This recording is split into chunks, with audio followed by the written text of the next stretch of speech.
Our swamp-o-meter, man, that's hit 100. The bells are going off. Everything's going off. Another government shutdown looming, right? Sounds familiar.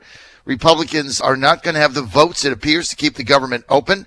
The Democrats, well, they're just not going to vote with them because they want DACA. So they're going to shut the government down because they want amnesty for 800,000 people whose parents brought them here illegally, broke the law. So they're going to shut the government down because they want what they want and they feel they have the upper hand. And they know that at the end of the day, they have the entire mainstream, lamestream, legacy, fake news media behind them. So they'll blame the Republicans and they'll blame Trump. So there's where we are today. Another government shutdown looming. One Democrat senator saying he'll vote to keep the government open. The Republican compromise bill, which I think is pretty good, says, look, we're going to fund the government for whatever time period it is till we get this worked out, 60 days. And in the meantime, we're going to fund CHIP, the program that gives health care to children whose parents fall in the income gap. They make too much money to qualify for Medicaid, but too little money to actually buy the insurance themselves. So the CHIP program has proved very effective. It is an entitlement, but it is for kids and it is real. And I'm in favor of it. So the Republicans have gone ahead and said, look, we'll go ahead and fund that for the next 6 years because it's about to sunset. That's 72 months. We'll go ahead and do that. But the Democrats don't want that. They want amnesty. And Chuck Schumer running around on TV blaming the Republicans. So here we go. The swamp in action. You're seeing it in detail. Meantime, Mitch McConnell yesterday saying that he doesn't know where the president stands. Well, maybe, Mitch, you're living under a rock, or you have to turn up your hearing aid, or you got to do something, Mitch, or maybe grow a chin. I don't really know what it is.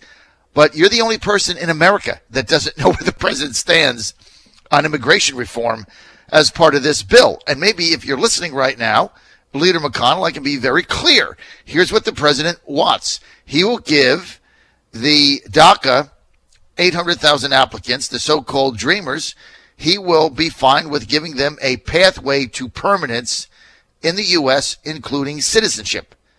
And in order to do that, he wants long-term, structural immigration legislative reform. That includes 4 basic things: end chain migration, end the visa lottery program, E-Verify, which means if you get a job, you have to verify that you're a U.S. citizen or that you have a green card, right? Very simple. And he wants real border security, not fake border security. That includes funding to start his wall. That's pretty clear. And I don't know why you wouldn't do that. Who is in favor of chain migration? Who is in favor of this visa lottery program, which makes no sense whatsoever? Who's in favor of not following the law? Only lawbreakers. That's what E-Verify is. If you're following the law, you have nothing to worry about. Who's in favor of not building the wall? Well, it's too expensive. Okay, you'll have to take the money from somewhere else. Well, it isn't going to work. Well, if you're a Democrat and you hate the wall and you don't think it's going to work, then why do you care about the wall? Because it's not going to work, so who cares? I mean, I could sum this argument up. Let's see. I was on the air for 3.5 minutes. I summed the entire thing up. Why can't the Republicans seem to do this? They have a 24-hour news cycle, and they can't do what I just did in 3.5 minutes. I mean, it is absolutely incredible out there. The messaging that comes out of the Trump political office and the Republicans is just abhorrent. They just can't figure out how to get out of their own way. And so we get more gobbledygook. Then we got General Kelly going on TV yesterday. First of all, General, I love you. Nobody elected you. Okay, go back and do your gatekeeping thing. You were a fabulous general. I'm for that. But you didn't get elected president. And so you got to come on TV and say, well, the president has evolved. Now, there's a big difference between campaigning and governing. Yeah, because you don't really agree with him, so you're selling him out. I mean, what the president campaigned on is very tough legislation on illegal and legal immigration. That includes a wall. It can be built. Many people have said that. So don't be going on TV and saying, oh, he's evolved. There's a difference between a campaign and a government. Well, of course there is. We already went down that path with your advocacy of re-engaging in Afghanistan by sending another 5,000 troops when he campaigned against it. So, all right, we gave you that one. Now go away. Go do what you do. Go be the gatekeeper. Go not let the president read memos or websites or who they call or whatever you're doing in there. But, get off the TV and don't be telling us about how the president has evolved on what issue.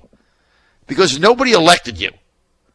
They elected Donald J. Trump, and they elected him to rebuild this nation's economy, to have a complete overhaul of the way we view immigration, both illegal and legal, and to stand up for the rule of law in this country, and to bring manufacturing jobs back, and to empower people, not the swamp,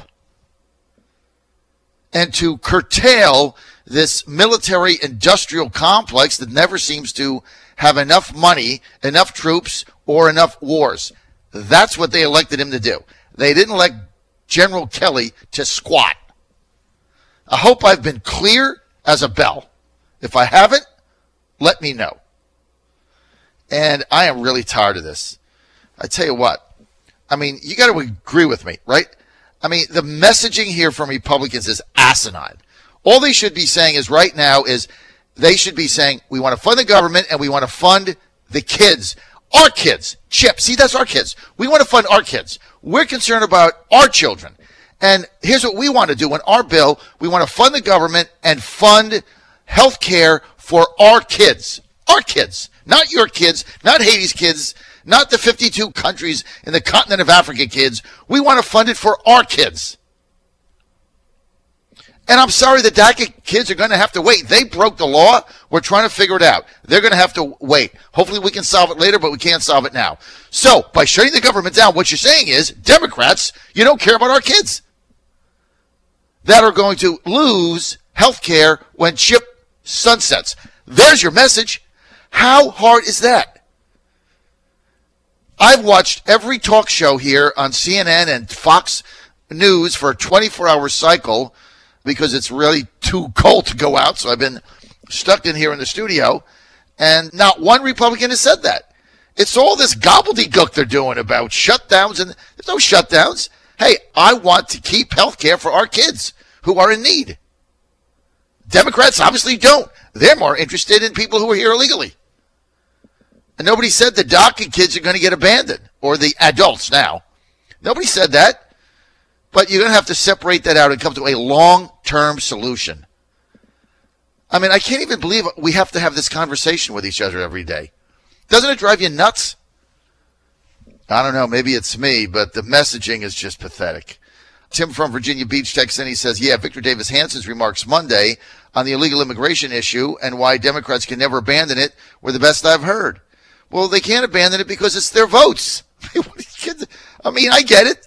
This is the unholy alliance of all time, led by Democrats who want cheap votes and more people on government entitlement programs, and Republican mega donor fat cats globalists who want cheap labor. I've been saying it for 7 years.